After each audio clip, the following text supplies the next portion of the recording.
Hola, muy buenas a todos, bienvenidos una vez más a TecnoToolus, vuestro canal de tecnología. Hoy venimos a cerrar un círculo, más que un círculo, un triángulo. Revisando los vídeos que tenemos en la sección, en la lista de reproducción de mejores fotos, bueno, pues tengo uno dedicado al tiempo de exposición en la foto, tengo otro dedicado al ISO, que os dejo los enlaces por aquí, la tarjetita por aquí para que podáis acceder a ellos, y luego tengo otro sobre la profundidad de campo, que es el otro parámetro importante de lo que llamamos triángulo de exposición, pero no es exactamente eso. El triángulo de exposición se cierra con la apertura de diafragma. ISO, velocidad de obturación, apertura de diafragma. Vamos a darle una vuelta porque no es exactamente lo que trataba en el vídeo que tengo por ahí, que también os dejo, y quiero cerraros el triángulo. Y ya haremos otro vídeo tranquilamente del triángulo, pero bueno, al menos vamos a cerrar con el último gran parámetro para exponer bien nuestra fotografía. Así que ¡empezamos!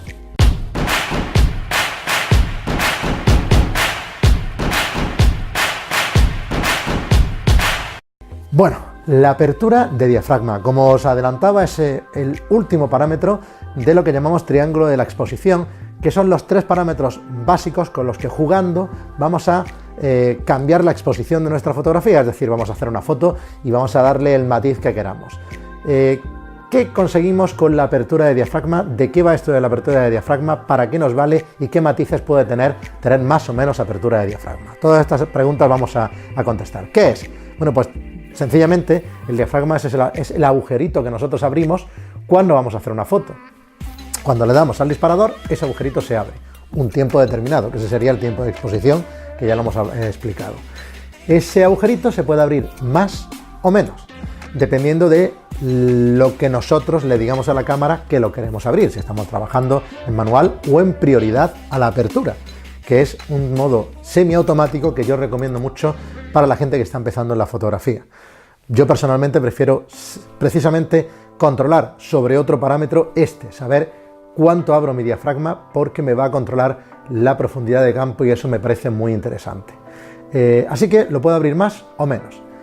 ¿Qué diferencias hay entre abrir más o menos el diafragma? Si yo abro mucho el diafragma, evidentemente en el mismo tiempo va a entrar mucha más luz, por lo tanto mi foto va a ser más rápida, la necesidad de tiempo de exposición va a ser menor, en menos tiempo voy a captar más luz.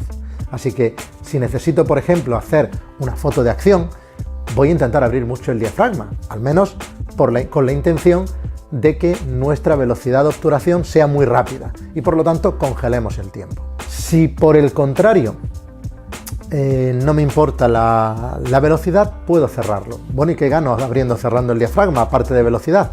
Pues lo que hablaba antes, profundidad de campo. ¿Y qué es la profundidad de campo? Para que no lo tenga claro, bueno, pues la profundidad de campo es el espacio de nuestra foto que está enfocado. Siempre es un poquito por delante y como el doble por detrás del punto al que nosotros hemos enfocado. Pero esa franja de enfoque será más grande o más pequeño dependiendo de la apertura de diafragma que utilicemos. Si abrimos mucho el diafragma, es decir, en nuestra cámara, abrir mucho el diafragma se reduce a Fs pequeños. El número me refiero, ¿vale? Es decir, si disparamos con un f1.8, la profundidad de campo es muy corta, es muy pequeña, es decir, el plano que está enfocado es muy pequeñito. ¿Para qué queremos esto? Para hacer un retrato. Yo, como sabéis siempre, pero lo repito en todos los vídeos que hago de este tipo, os hablo de los cánones que están para romperlos, pero que los tengamos claros. Y un canon del retrato nos dice que abramos mucho el diafragma, todo lo que podamos, para tener un plano enfocado muy pequeñito, que va a ser el plano donde está mi modelo, donde está el retratado, y todo lo demás que nos salga difuminado, con ese efecto bokeh del que siempre hablamos. ¿Por qué? Bueno, pues porque solo nos interesa el modelo, queremos resaltarlo respecto a lo demás. Si detrás tenemos una fiesta con fuegos artificiales y los mantenemos enfocados, pues estamos haciendo que el ojo del observador luego se pierda en ese fondo tan bonito con fuegos artificiales y no se centre en nuestro modelo, que es lo que intentamos hacer. Por eso queremos una profundidad de campo muy pequeña. Lo contrario sería la fotografía de paisaje. Si nosotros queremos hacer una fotografía de una inmensidad en medio de la montaña, por ejemplo, y que todo lo veamos bien porque queremos resaltar lo magnífico de ese paisaje, querremos en principio que todo o casi todo nos salga enfocado. Por lo tanto, querremos tener mucha profundidad de campo y para eso vamos a coger nuestro F, nuestra apertura de diafragma, y vamos a cerrarlo todo lo posible. De esa manera tendremos una profundidad de campo mucho mayor. Cerrar el diafragma es poner valores altos de F en la cámara para los principiantes, es decir, un F22, por ejemplo, un número alto. F22 es un diafragma muy cerradito. Entonces tendremos muchísima profundidad de campo. Ese es el matiz más importante. Evidentemente, repito, a más apertura de diafragma, menos necesidad de tiempo de exposición tendremos, es decir, lo haremos o podremos hacer la foto más rápidamente. Esto es muy importante cuando estamos funcionando también en lugares con poca luz.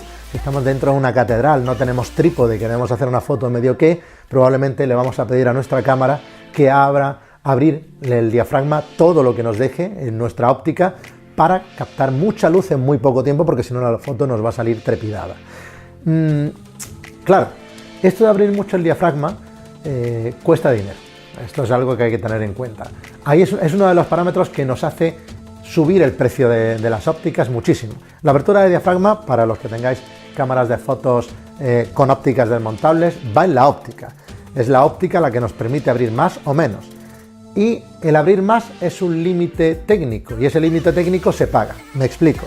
Si tenemos, por ejemplo, mi Sony Alpha 6300, su objetivo kit, que es el más estándar, el que viene con la cámara, pues la máxima apertura que me permite es 3.5, que es muy poco luminoso, es decir, no abre mucho. 3.5 es bueno, vale, una cosa estándar, una cosa de objetivo kit, es una apertura de objetivo kit muy estándar, 3.5. Por ejemplo, hace poco os hablábamos en el canal del 16 milímetros de Sony que adquirí hace poco, que también os dejo por aquí la tarjetita para que lo veáis si no lo habéis visto. Y este objetivo tenía apertura 2.8. Fijaros que siempre se nombran los objetivos con el máximo de apertura de diafragma posible que pueden dar. 2.8 es bastante más que 3.5, evidentemente. Y si nos vamos a, por ejemplo, al objetivo que me está grabando, no estoy grabando ahora mismo a toda la apertura que me permite, pero el Sigma 30 milímetros para Sony, que me está grabando ahora mismo, permite abrir el obturador hasta 1.4. Una apertura de diafragma enorme. Es muy luminoso, por eso hablamos de que es un objetivo muy luminoso. Por ejemplo, muy bueno para hacer retratos. Yo ahora mismo os estoy grabando esto y creo que está la apertura en 2.8. Si veis, el fondo está bastante desenfocado, pero puede hacer o que se enfoque más o que se desenfoque más. Vamos a verlo. Ahora lo que he hecho es cerrar muchísimo la apertura de diafragma. Bueno, muchísimo. Lo he puesto a un F10, es decir, el agujerito es mucho más pequeño. Claro, sin querer hablar del triángulo de exposición, me tengo que ir a él un poco, ¿no? Como no he querido cambiar la velocidad de obturación, he tenido que subir mucho el ISO. Creo que está a 3200, me parece que lo he puesto, que es un problema, pero bueno, quería hacer esto, quería cambiar ese parámetro para que veáis la diferencia. Ahora debería, aparte de que se me verá un poco más oscuro quizá porque no me da tanta luz, debería de haber mucha profundidad de campo, bastante más profundidad de campo que antes, y por lo tanto verse relativamente enfocado el fondo de mi librería. Ahora lo que hemos hecho es cambiar el parámetro de la apertura de diafragma y poner al tope de apertura que tiene este objetivo, 1.4, lo más abierto que puedo, de manera que el plano de enfoque es muy finito, hay muy poco plano enfocado. Ese plano está donde estoy yo, donde está mi cara, el autofocus de la cámara, que por otro lado funciona perfectamente, pues me está enfocando a mí, pero si yo alargo la mano, seguro que no la habéis enfocado hasta que pille el autofocus y ahora tiene que volver a corregir rápidamente para enfocarme a mí. Bueno, pues hasta aquí el vídeo de hoy, espero que te haya gustado. Ya sabes, dale a like si ha sido así y suscríbete al Tecnodulus para seguir generando contenido de calidad aquí en el canal. ¡Hasta muy pronto!